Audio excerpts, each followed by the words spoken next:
আজকে আমি এক বন্ধুর রিকোয়েস্টে দেখাবো কিভাবে আমি হাতে করে টার্সেলগুলো বানাই। তাহলে আর দেরি না করে চ্যানেলে সবাইকে স্বাগত জানিয়ে ভিডিওটি শুরু করা যাক।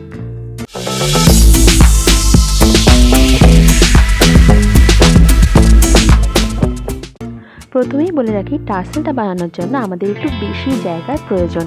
আমার ভিডিওতে অতটা জায়গা কভার করা যাবে না, সেই জন্য ছোট্ট জায়গার মধ্যেই আমি বানিয়ে দেখাচ্ছি। আশা করছি তোমাদের সবার সুবিধা হবে। প্রথমেই আমি দুটো লাল রঙের ডলি সুতো নিয়ে নিয়েছি। একটা ডলি সুতো দিয়েও বানানো যায়, কিন্তু সেটাতে অনেক সরু হবে টার্সেলটা। আমি দুটো সুতো ওই কারণেই নিয়েছি যাতে টার্সেলটা আমার একটুখানি মোটা হয়। প্রথমেই আমি সুতোর পাকগুলো খোলার জন্য সুতোটাকে হাতের ভিতরে গলিয়ে নিচ্ছি।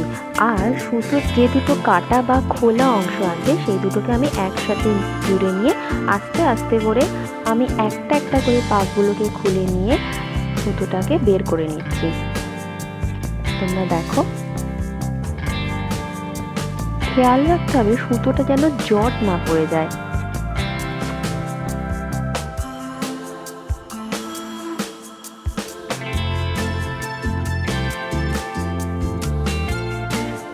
দ্বিতীয় যে সুতোটা আছে আমি সেইটাও একই রকমভাবে পাক থেকে খুলে নেব।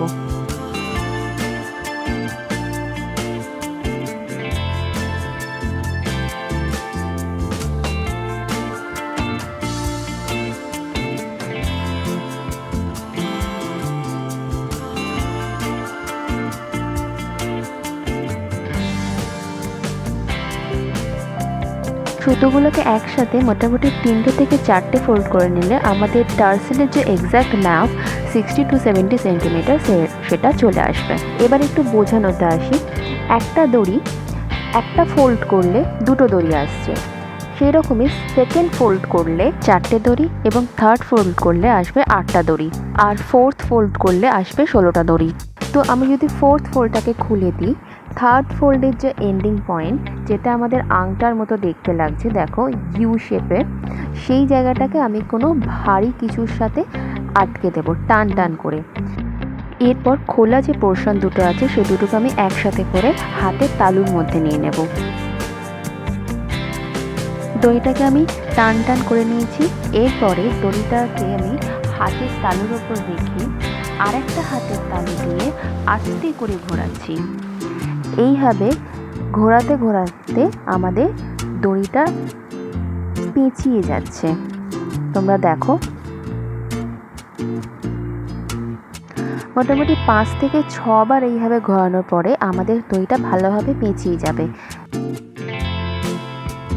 এই পেঁচানো দড়িটাকে কিন্তু ছেড়ে দিলে হবে না, হাতে করে ধরে রেখে দুটো দিক ধরে নিয়ে দড়িটাকে আবার একটা ফোল্ড করতে হবে।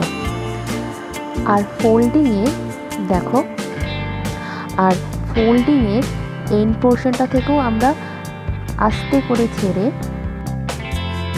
এই এন্ড পোর্শনটাকে আমরা আস্তে করে ছেড়ে কোন দিকে পাক খাচ্ছে দেখে নেবে, দেখে নিয়ে সেই দিকে আস্তে করে পাকাতে থাকবে।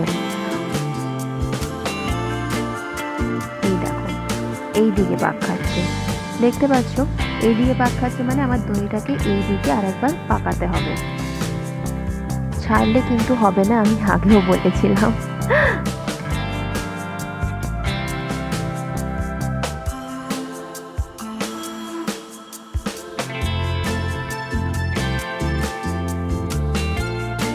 এবার যে দিকটায় আমরা ফোল্ড করেছি সেদিকটাও থেকেও আমরা দড়িটাকে পাকাতে পারি। সেই দিকেও আমাদের দড়িটাকে হালকা করে ছেড়ে দেখতে হবে কোন দিকে দড়িটা পাক খাচ্ছে। এই দেখো, এই দিকে, তার মানে আমাদের এই দিকে হালকা করে ঘুরিয়ে নিতে হবে। একটু ধৈর্য ধরে করলে কিন্তু সুন্দরভাবে দড়িটা পাকানো হয়ে যাবে আর আমাদের টার্সেলটাও একদম রেডি হয়ে যাবে। এই দেখো, আমাদের টার্সেলটা কত সুন্দরভাবে পাকানো হয়ে গেছে। এরপরে তোমরা টার্সেলের এই খোলা দুটো পোর্শন দিকেও লকেট আটকাতে পারো বা মাঝের দিকটাতেও লকেট আটকাতে পারো। খোলা দুটো পোর্শনের এক দিকটা যেটা একদম খোলা আছে সেই দিকটা আমি একটা গেট বেঁধে নেব, আর এক্সট্রা যে দড়িটা দিচ্ছে সেটা আমরা কেটে দেবো। যদি তোমাদের হেল্পফুল লেগে থাকে তাহলে কিন্তু অবশ্যই সাবস্ক্রাইব করো আর লাইক এবং কমেন্ট করো যে কেমন লাগলো আমার ভিডিওটা। এইবারে আমি এই টার্সেলটাতে একটু ডেকোরেশনের জন্য একটা কাঠের বল ঢুকিয়ে নেব। সেইটা কীভাবে ঢোকাবো আমি বলে দিচ্ছি। একটা সুতো আমি টার্সেলের এই দিকটায় পরিয়ে নেব, পরিয়ে নিয়ে আমি এটার মধ্যে দিয়ে কাঠের বলটা ঢুকিয়ে দেবো।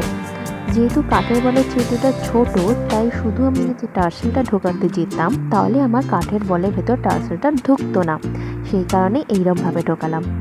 ব্যাস, একদম রেডি। আমার ভিডিওটা কেমন লাগলো বলো, আর ভালো লাগলে কিন্তু সাবস্ক্রাইব করো। দেখা হচ্ছে পরের ভিডিও।